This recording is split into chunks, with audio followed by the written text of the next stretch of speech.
And it is the Saturday Coffee Klatch with Heather Lofthouse and yours truly, Robert Reich.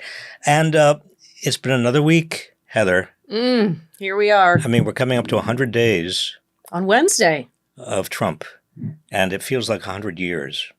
Feels like so many. Okay, should we dive in? Yes. One of our purposes here is not only to bring you up to date and give you themes, but also reassure you. But the reassurance is getting harder and harder as time goes on. But part of the reassurance is we're all together. We are all together. So that part's not hard. We're all together, and we're together with you. So what are we going to talk about, Heather? Let's cover Pope Francis. Yes.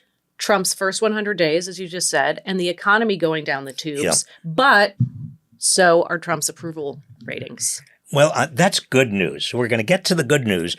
But Pope Francis, I mean, he will go down in history, undoubtedly, as, people call him the people's pope. But what strikes me, particularly in the context of what we discuss all the time, is his character and temperament and his position on issues and values are in such sharp contrast with, guess who? Donald Trump. I mean, if you put all of people, all of the human beings on the earth in a line and said who stands for decency, Pope Francis would be on one end, and who stands for indecency? Somebody else that we discuss would be on the other side. I know. And in a way, I don't always think of popes as being tuned in to politics and economics as such, though of course they are. But his sense of economic justice came through in a way that I think we're all looking at now and realizing.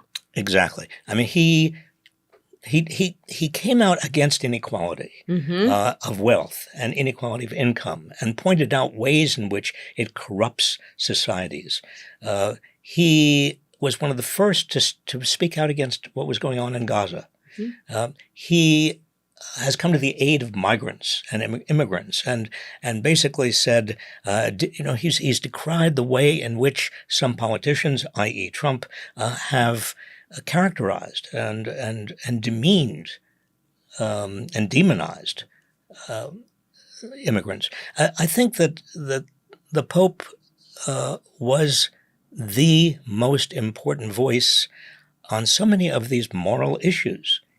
He was the conscience of the world. Now, he didn't go as far as many people wanted him to go. Right. He did not say, abortion should be a right of every woman, that priests should have the opportunity to marry. But he was consistent in terms of his moral view. Right. And he was astute, and he had such a sense of the globe. And it wasn't just, we have to remember the poor. It was more nuanced than that. You really got a sense from him that he cared about the difference between, inequality, as you said. And that anybody could be poor, that the poor were not a separate group. He very often in his encyclicals and in his statements, he talked about not othering. Right. That the minute that a society or people start talking about the other, right, that they are not not understanding that we're all in this together, and that was a terribly important. Have you ever been to the Vatican? Yeah. Yeah, me too. In the 90s. When did you go? In the 90s. Was that? No. Way back there? I remember That's La wild. Blonde in the Sistine Chapel. I was the one waving, and you probably didn't have a great view of... It's incredible. I mean, the coincidences. Did you see Conclave? Yeah. Yeah, that was good. And also, did you see The Two Popes? Mm-mm. Oh, it's another movie. It's really good. Anthony Hopkins. Oh, right. That one. Yeah. Yeah, I haven't seen it. Oh, you have to see it. Okay, I'll see that. But so sad. And so, of course, not a young man, didn't have the best of health, but also, still a shock. Right after the J.D. Vance visit. He was 76 when he became Pope. And people thought, too old. I don't know. But he proved that even an old guy can be an activist. Yeah. And he was an activist. Yeah, exactly. Okay, well, that's sad. So we have to move on. I apologize for being the timekeeper here.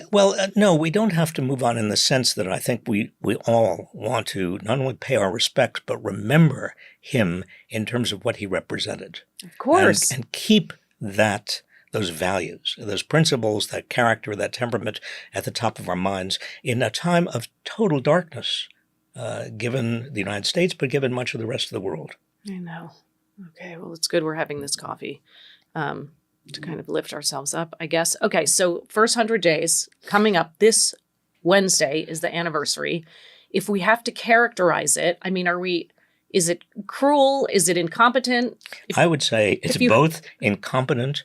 You can't pick one word. The Trump regime is the most, I have been in 4 different White Houses, 3 different administrations, and I have never come across an administration, a regime that is this incompetent. I mean, it's not just Pete Hegseth.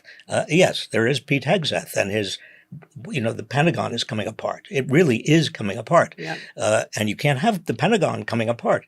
But you have the State Department also. You have the Justice Department. I mean, all of these major departments of the United States are in mayhem. Yeah. I mean, complete mayhem. It's chaos. And that's because the leaders aren't qualified to lead. And then now with the Hegseth example, you have his chief of staff and others leaving. I mean, you've run a department before. What does it look like when all your top people run for the hills? Well, it means that you are really a terrible manager. I mean, what you need to do, and the Labor Department that I ran was small. I mean, compared to the Justice Department or compared to the Pentagon. But how big was it? Well, it was about 16,000 when I came in. Okay. I mean, but it was, rinky-dink. But what you want to do is you want to maintain a sense of collective identity and solidity and stability, and you want to give people an understanding of what they are there to do, and you want to link your mission with the mission of the United States. Now, it's hard to do that, I think, in the Trump administration, Trump regime. But Hegseth and others are Marco Rubio. Right. I mean, look at what he's doing. Look at Homeland Security. Right. I mean, what a wreck these places are. Right. Now, you asked whether it's incompetence or cruelty, and I think it's— You can pick another adjective. Well, I think it's both. I think that there's a lot of cruelty, particularly in the people around Trump.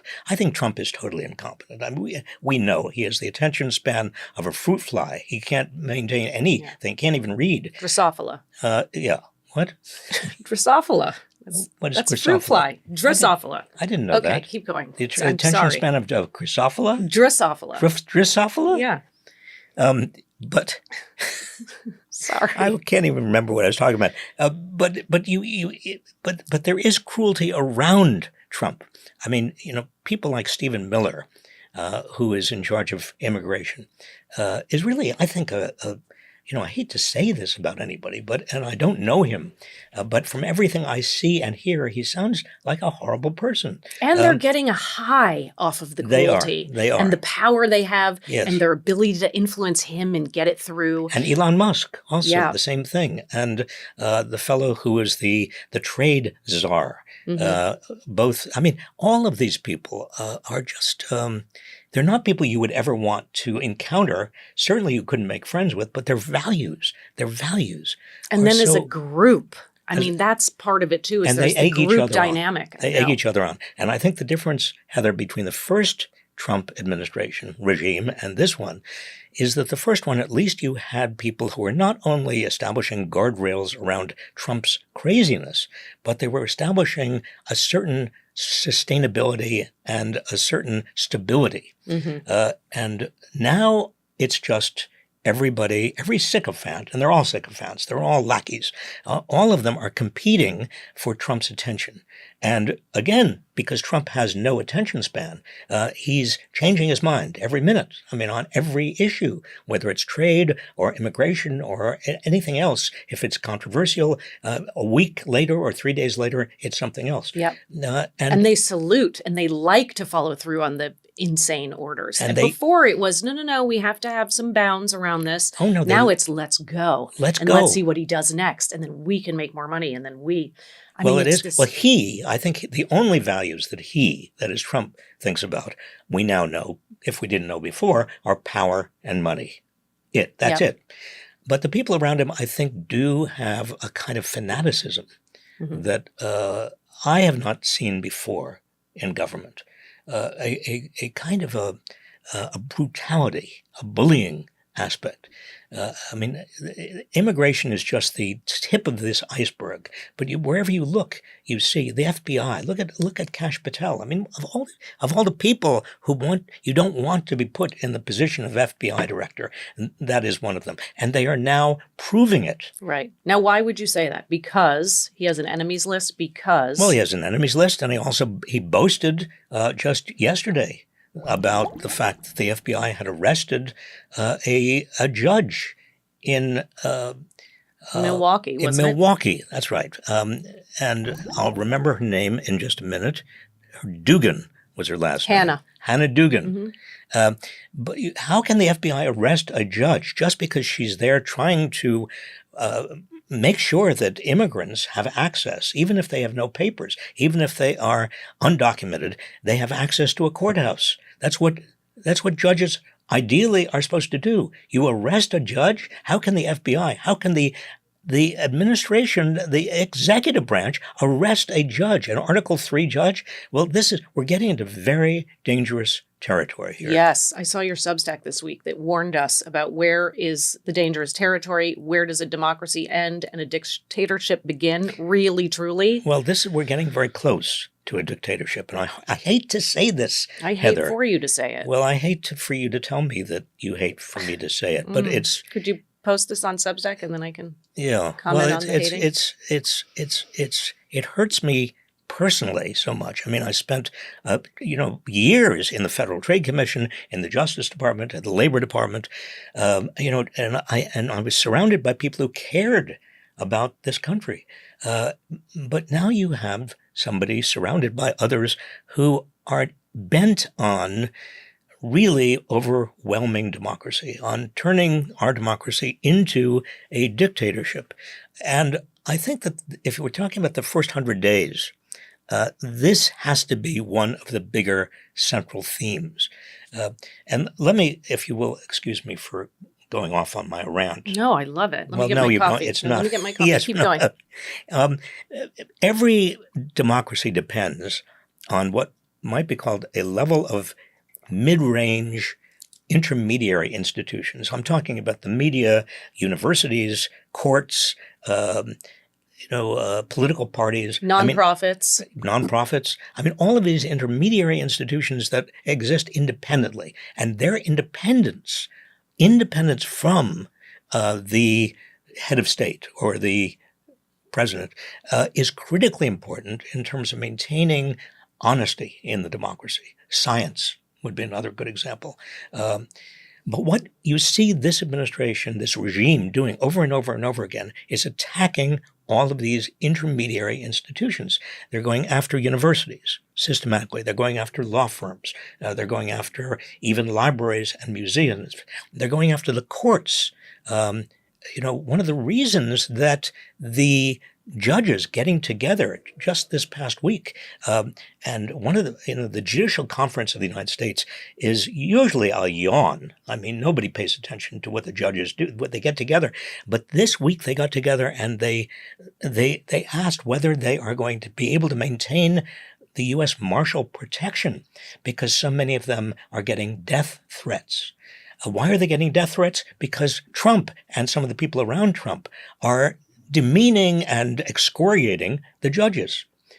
Well, this is again what you see Viktor Orban do, what we saw Stalin and Hitler and other so-called strongmen of the previous century do. They go after these institutions. But they're not just, so yes, they're going after them and that's horrible. But around that is the threat to go after them, the fear. I mean, just in the nonprofit space this week, there was an executive order around Act Blue, for example, which is a payment processor, and everyone's terrified that that's going to come down. So he is so good at stoking the fear and then often doing something that he threatened he would do. Not all of it. Maybe he zigs instead of zags, but that fear underlying everyone can be so paralytic. He trucks in fear, exactly. We cannot allow that part. And the fear leads to intimidation, and intimidation leads to silencing. And then we're doing his bidding for him. Exactly. Well, you can't. I mean, I've said this before.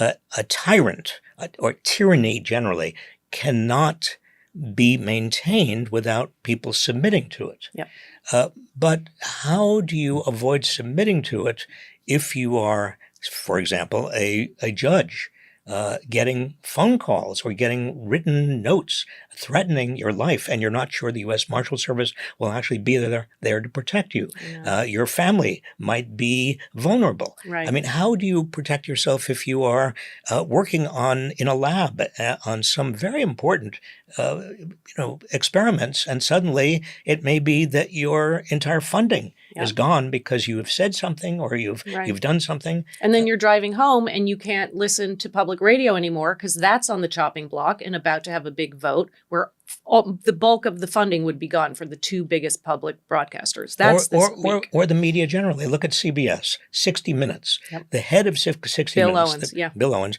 he resigns Yeah. from 60 Minutes. Yeah. Why? Because he doesn't think he can maintain his credibility or the Right. credibility of 60 Minutes Yeah.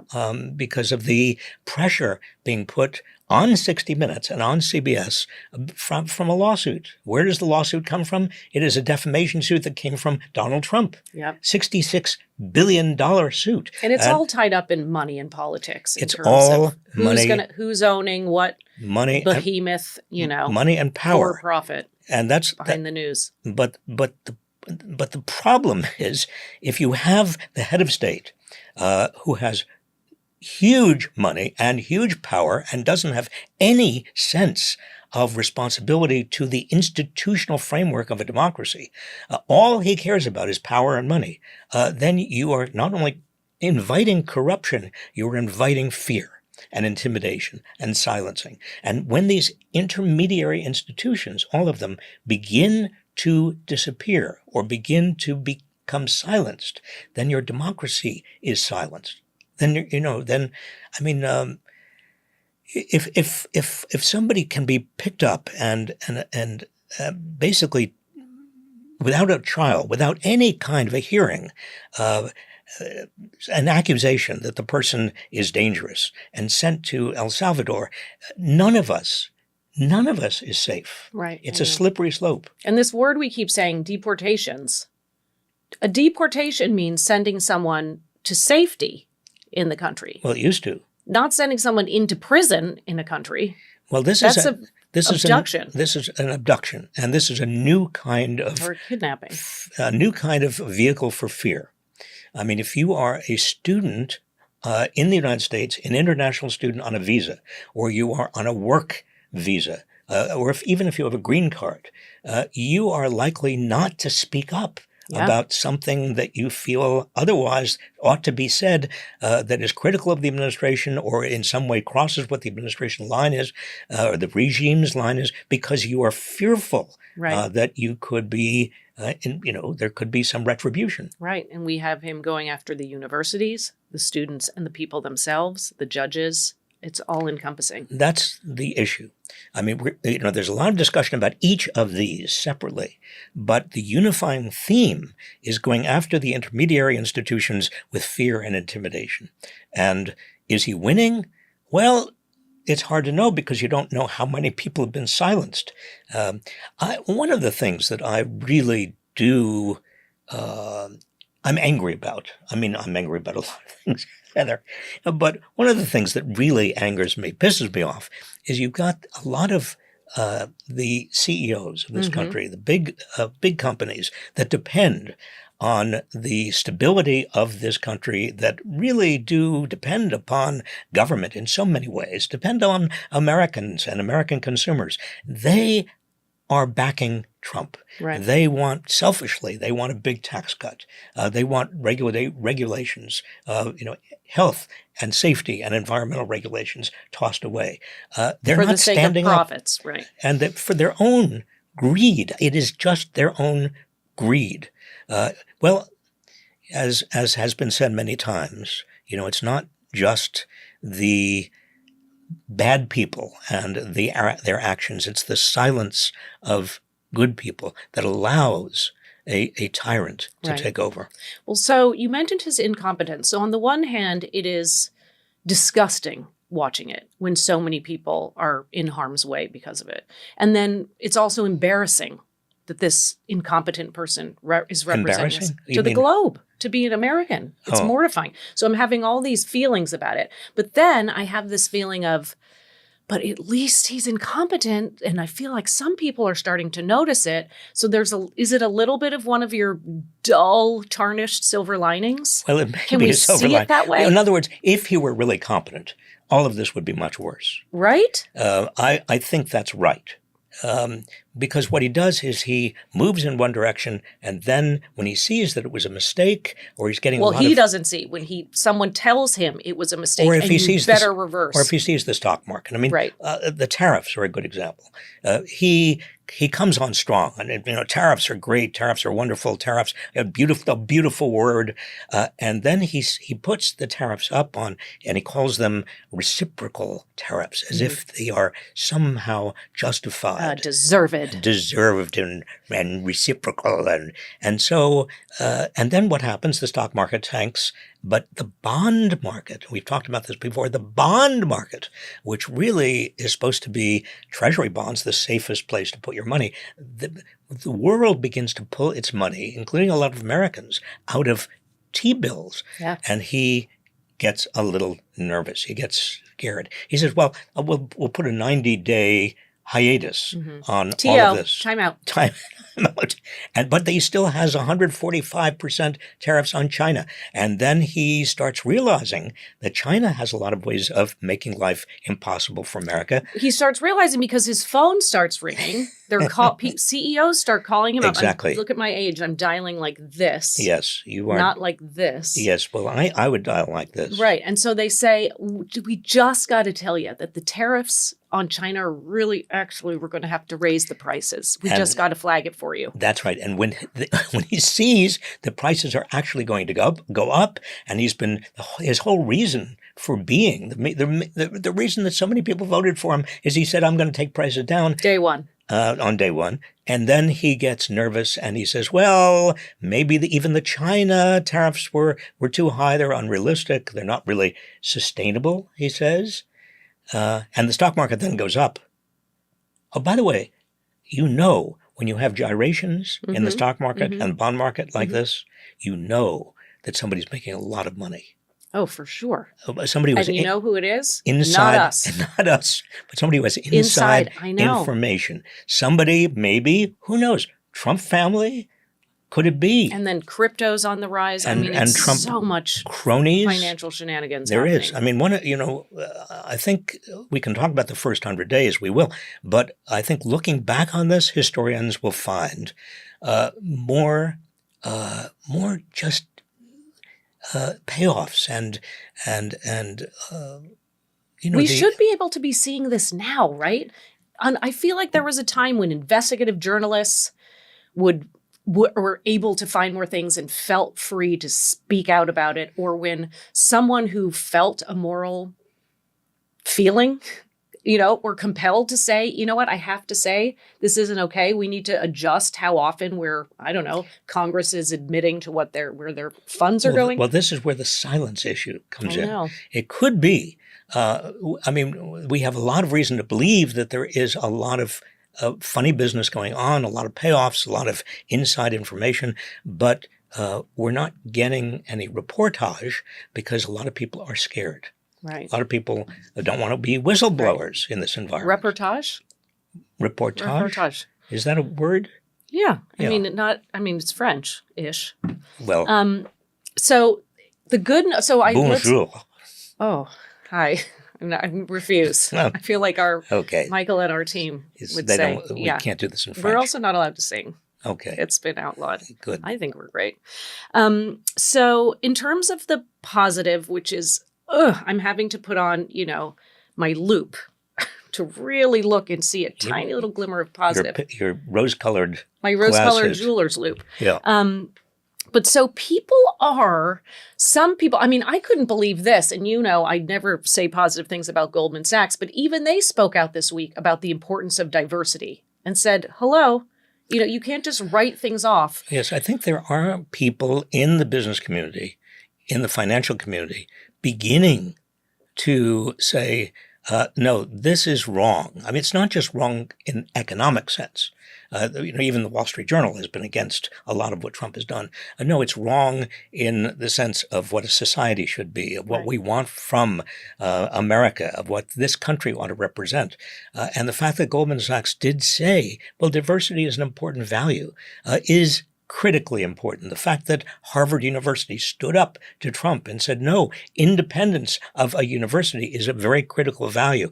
You have these little green shoots, and hopefully there will be more. Right. And then you have it's good to see certain people on the messaging side of things who are really being so clear, right? So you have AOC and Bernie who are against the oligarchy, which is so interesting because we had a Democrat saying, Democrats shouldn't be using the word oligarchy. They should focus on wokeness. He thinks people don't know what an oligarchy is. Right. And so the assumption there is that first of all, people do know what an oligarchy is, right? They are sensing it. They are watching it. This came out this week in the Wall Street Journal that the 19 richest households in the United States earned in wealth additional $1 trillion last year. 19 households earned $1 trillion on top of what they had. They had to divide up the trillion. I mean, when you divide up 19. A trillion between 19, I mean, it's not much. But I mean, these numbers, and Americans know this. They are watching. They say, we like the part of taking down the elites in some way. We are feeling shortchanged. And so, but to say, I mean, so back to the messaging, I'm liking what AOC is saying. I mean, we had Van Hollen go down and watching him speak. And Cory Booker and obviously Bernie Sanders. And Pete Buttigieg has been poking through with very clear Pete language. Has been poking. Yes. But the question really is, what is the message, not just the Democratic Party, but what is the message after 100 days or as we approach 100 days that the key criticism of this administration that brings together, I mean, people, conservative pundits like David Brooks say we need some sort of national civic uprising. Now for that to happen, I know. You've got to have a society that is not just Democrats who are enraged, but a lot of independents and even some former Trumpers who say he's gone way overboard. This is not what I expected or wanted. But I think Americans on average are agreeing on these things. They're seeing on average, right? I mean, of course, the base is going nowhere. But I think this idea that, they're pro-immigration, we're anti-immigration. It's not that. People want secure borders and lawful immigration on average, if you ask them. But also, his poll numbers are plummeting. I know. They're going down. Especially even around immigration. But around protecting the border, it's high. But people are saying, we actually want the rule of law, and we actually don't want oligarchy on steroids. See, this is a very, very important point. Because if people are suspicious of how the game is being played and that the game is rigged and that inequality is out of control, you want a term like oligarchy that people can, that people want to learn. They want to see that, yes, we used to, at the turn of the last century, have a first Gilded Age, and we had an oligarchy, a small group of people that were controlling everything financially and politically. We are now in a second Gilded Age, and we have a new oligarchy, and it is a small group of billionaires who are controlling everything economically and politically. And it's the big picture. This is orchestrated. This has happened before. This is not novel because all of a sudden we have all these fabulous, brilliant people coming in and getting richer and richer and richer. This was predictable. This is a repeat. And that's the whole message, to really have it sink in. And the way you overcome oligarchy is for people to come together and to politically reassert their majority. Right. I think if we waited until 2026, maybe Democrats, hopefully, please God, Democrats are going to be gaining control of maybe one or two chambers of Congress. But can we wait till 2026? Do we need to have this kind of sense of mass resistance before then? And I so appreciate your Substack that you wrote, having spoken to Sam Brown, and talking about, is it a general strike? He used the term and has used and is well known for using the term moratorium, which he likes better than a general strike in terms of its ability to bring many people in. Right?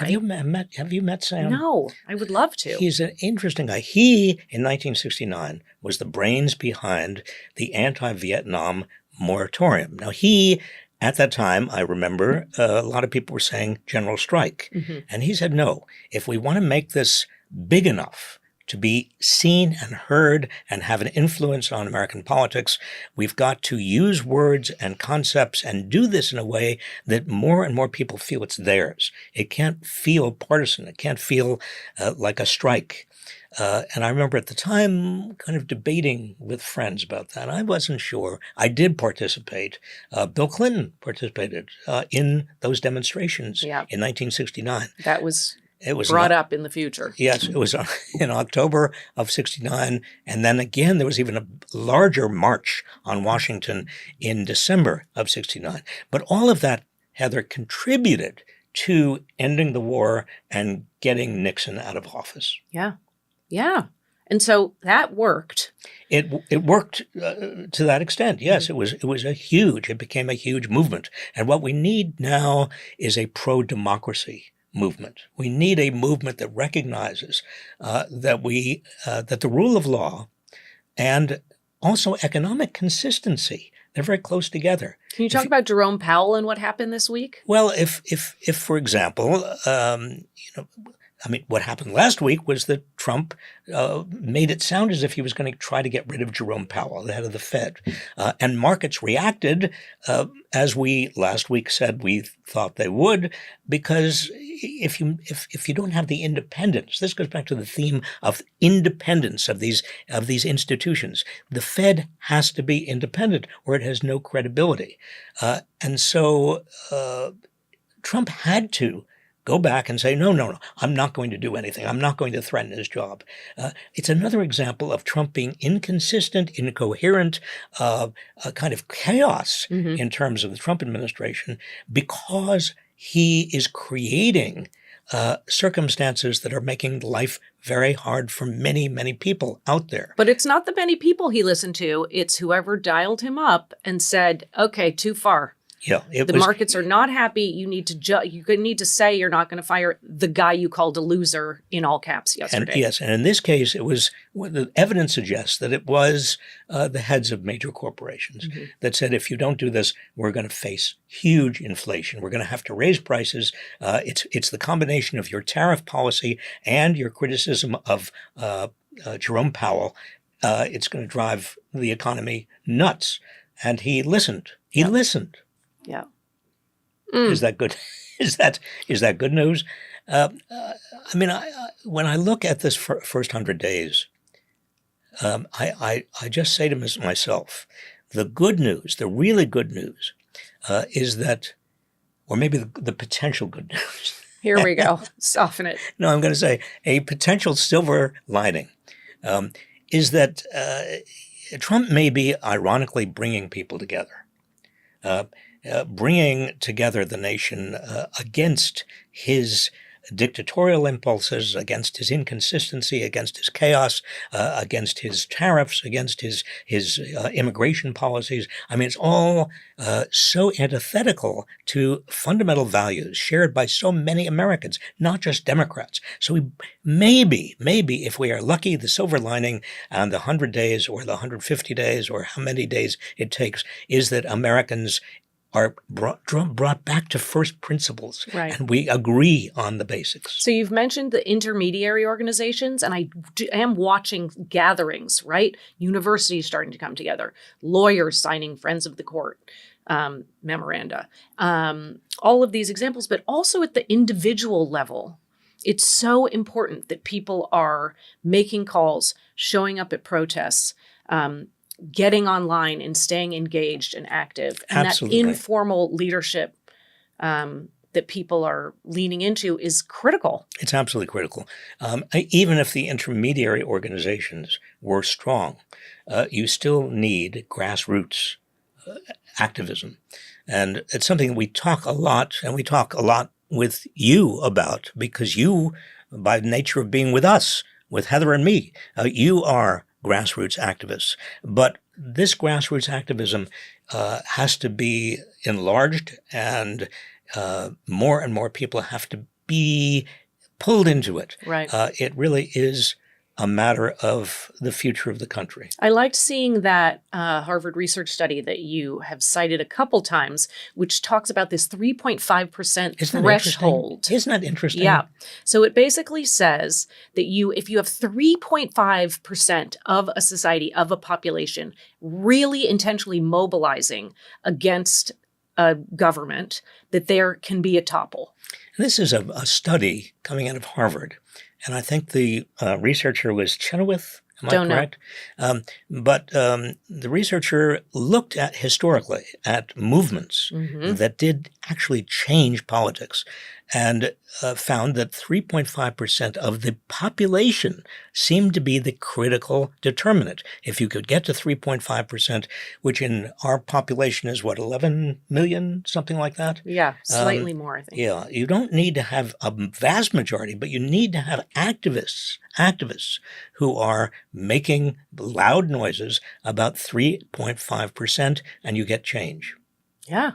That is a silver lining. I am old enough to remember civil rights and the anti-Vietnam War movement and Sam Brown and a lot of things that to me showed the likelihood, the imminence of change. Yeah. You are probably too young. Well, I've studied them.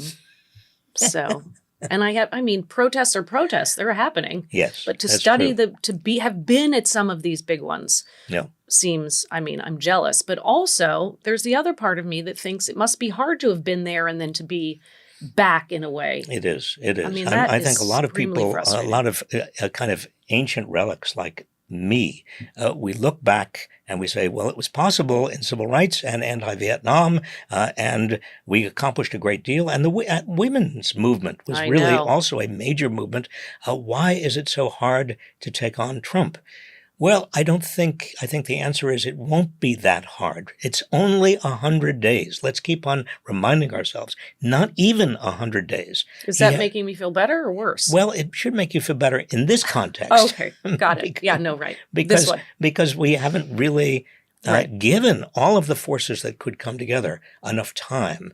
The blitzkrieg of Trump, and one of the features of Trump in his second term is that it has been a blitzkrieg. It was planned as a blitzkrieg. The first Trump administration, he had a lot of people around him who were essentially guardrails, preventing him from just doing even crazier things. This second Trump administration, he's surrounded by enablers who, as you said before, are cheering him on.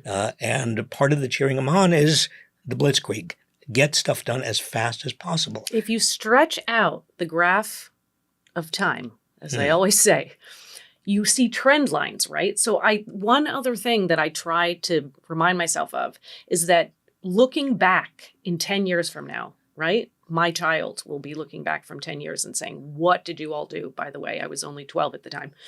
There will be a low, but will there be a high? And how high can we get the graph to go back up? Is it above where we were before on many issues? I hope so. I hope, again, part of the silver lining is that we get to a point that is better than where we were before Trump, even before Trump won, that we have enough commitment to democracy and the rule of law that we get big money out of politics, that we reduce the power of big corporations, that we actually have institutions in Washington and in state capitals that are working hard for average working people and for the poor, which takes us back to Pope Francis.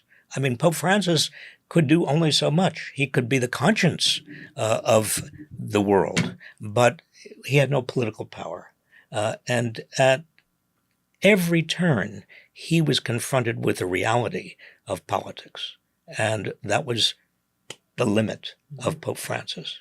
And I think the greatest tribute to Pope Francis and the greatest tribute to others like him, the prophets of the world who had no political power, like Martin Luther King Jr., is to make in politics the values that they represented. Yeah. Yeah. Do you know where I'm going next? No. I'm going to my local independent bookstore Are because you? today is Independent Bookstore Day. Let's have it. Let's cheer Independent Bookstore Day. Independent bookstores and also reading and books. So here's what I'm buying.